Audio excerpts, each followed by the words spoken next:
Astagfirullahaladzim, seorang laki-laki bersorban, berpakaian jubah, lalu kemudian dia nyawer biduan dan joget bersama biduan.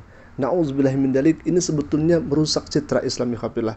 Bayangkan pakaian jubah lalu kemudian bersorban yang seharusnya dipakai ke majelis ta'lim, yang seharusnya dipakai ke majelis dzikir atau misalkan untuk thalabul ilmi. Ini dipakai dangdutan, lalu kemudian nyawer biduan, nyawer artis sampai dia telanjang ikhwah. Na'udzubillah min dzalik. Ini sudah betul merusak citra Islam ya ikhwah.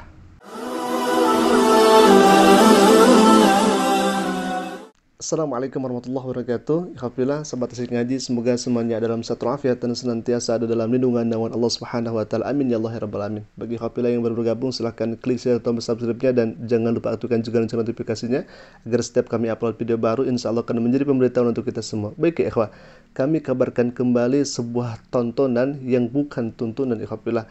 Pasalnya ada seseorang yang kemudian dia memakai jubah, memakai sorban, lalu kemudian dia memakai pakaian yang layaknya dia seorang ustadz ikhwah. Namun ternyata disalahgunakan untuk nyawer biduan dan ikut joget bersama biduan. Na'udzubillah min dzalik, ini sebetulnya merusak citra Islam. Bayangkan ikhwah, baju yang seharusnya dipakai dakwah, yang seharusnya dipakai untuk ceramah, mengajak seseorang yang kemudian tadinya jauh daripada jalan Allah Subhanahu wa taala, lalu kemudian diajak untuk taqarrub kepada Allah, untuk dekat kepada Allah, untuk zikir kepada Allah Subhanahu wa taala. Nah, ini malah orang tersebut yang kemudian terbawa-bawa. Orang tersebut yang kemudian joget dan sebagainya. Apakah ini merupakan kezaliman? Jelas ya ikhwah. Karena dia tidak bisa menempatkan sesuatu yang kemudian harusnya dipakai dan layaknya dipakai kepada hal yang bermanfaat, kepada hal-hal yang kemudian mengajak dan mendekatkan diri kepada Allah Subhanahu wa taala, malah dia gunakan untuk bermaksiat kepada Allah Subhanahu wa taala. Ini sangat ngeri ya ikhwah, dan ini merupakan perusakan kepada Islam dan merusak kepada citra Islam. Kalau misalkan ini dibiarkan, tentu dikhawatirkan dan ditakutkan nanti di satu ketika ada seseorang yang kemudian hal ini dibenarkan ikhwah. Na'udzubillah min dzalik. Baik ya ikhwah, kita akan tonton terlebih dahulu bagaimana kelakuannya yang tentunya ini bukan tontonan ikhwah, tetapi ini kita harus jadikan pelajaran agar kita tidak melakukan hal yang sama dan menjadi daf'ul mafasid, menolak untuk kejelekan. Baik, kita akan saksikan ke videonya, silakan.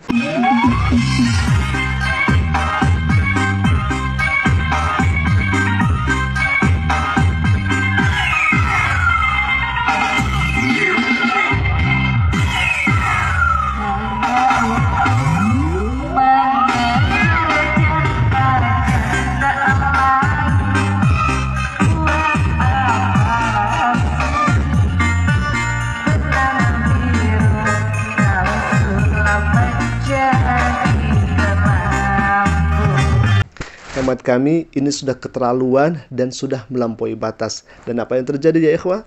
Orang ini sekarang sedang berurusan dengan hukum. Nampaknya orang-orang di sana merasa geram dan jengkel terhadap kelakuan orang ini yang kemudian memakai sorban, memakai jubah, tetapi malah ikut joget dengan biduan. Na'udzubillah min dzalik. Apa yang terjadi ikhwah? Sekarang dia berada di kantor polisi. Kita akan saksikan videonya. أنعمت عليهم غير المغضوب عليهم ولا الضالين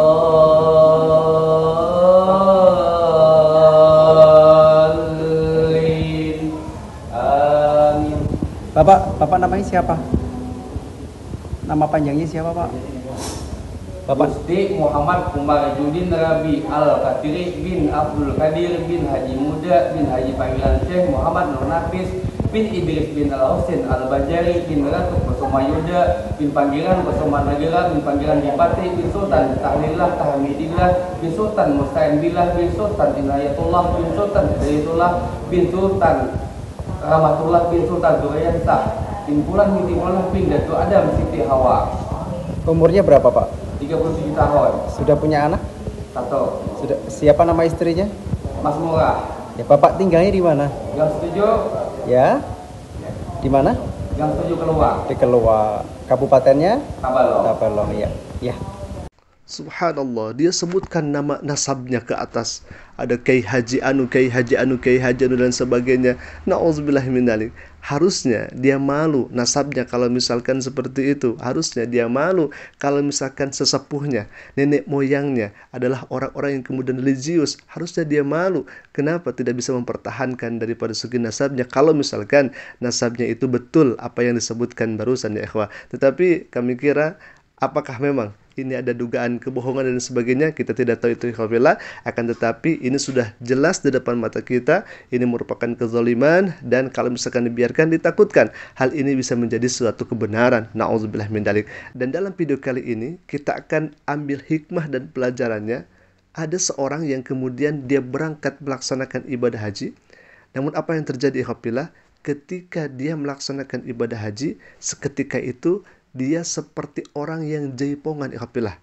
Ternyata di dalam komenannya itu, ketika seseorang mempostingnya, dulu sewaktu di Indonesia dia sering joget bersama biduan dan dia sering nyawer biduan ya ikhwah. Sehingga tatkala dia melaksanakan ibadah haji, kontan dijawab oleh Allah Subhanahu wa taala. Apakah memang ini betul terjadi atau tidak? Namun kita bisa mengambil hikmah dan pelajarannya. Ini sangat luar biasa ya ikhwafillah. Ini sangat luar biasa. Kita ambil hikmahnya bahwa boleh jadi kalau misalkan Allah sudah berkehendak, Allah Subhanahu wa taala sudah menginginkannya demikian agar dia taubat, maka masya Allah ikhwafillah, tentunya ini bisa kita ambil hikmah dan pelajaran yang sangat luar biasa ini. Dan katanya dulu ketika sewaktu dia berada di Indonesia, dia sering melakukan joget dan sebagainya, sehingga ketika dia melaksanakan ibadah haji atau ibadah umrohnya, dia malah seperti orang yang joget ikhwafillah. Baik, kita akan saksikan video berikut ini, silakan. Istighfar. Ya Allah. Istighfar. Astagfirullahaladzim. Astagfirullah. Ya Rasulullah. Mulai kamu ya Allah. Astagfirullah. Istighfar Pak.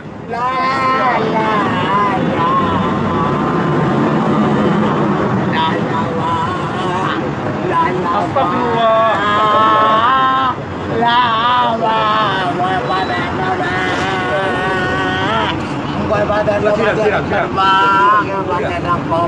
Berat. Masukkan Pak ya. Pak ini kan rombongan sana. Indra. Siapa lagi sahabat? Sanoyan. Subhanallah. Kalau misalkan Allah Subhanahu wa taala sudah berkehendak, maka apapun pasti akan terjadi. Dan kita ambil pelajaran video-video yang kami tampilkan. Semoga kita bisa meningkatkan keimanan dan ketakwaan kita kepada Allah Subhanahu wa taala, dan wafat kita mendapat titel wafat yang husnul khotimah. Amin ya Allah ya rabbal alamin. Ikhwafillah, mungkin itu dulu yang bisa kami sampaikan. Aku qouli hadza. Assalamualaikum warahmatullahi taala wabarakatuh.